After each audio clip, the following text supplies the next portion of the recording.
கண்மணி தகவல்கள் சேனல் நேயர்கள் அனைவருக்கும் வணக்கம்.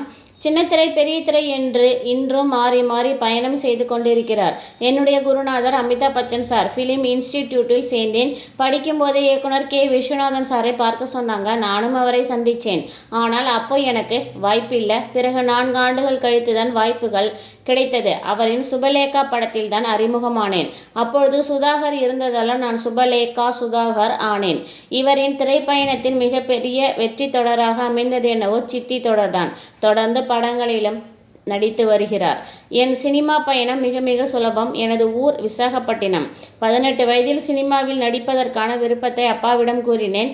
சரி என்ற அப்பா, நான் ரிட்டையர்ட் ஆக இன்னும் 12 வருஷம் இருக்கு. உனக்கு 7 வருடம் டைம் தரேன். அதற்குள் நீ வெற்றி பெற்று விட்டால் ஓகே, இல்லைன்னா திரும்பி வந்துவிட வேண்டும் என்ற கண்டிஷனுடன் தான் சென்னைக்கு அனுப்பி வைத்தார்.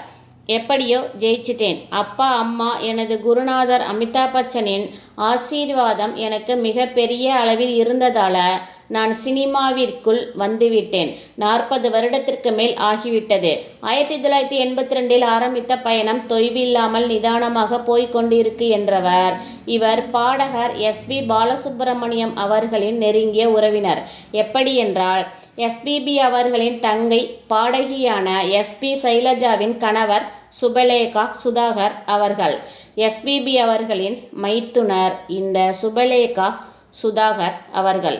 தொடர்ந்து இணைந்திருங்கள் கண்மணி தகவல்கள் சேனலுடன்.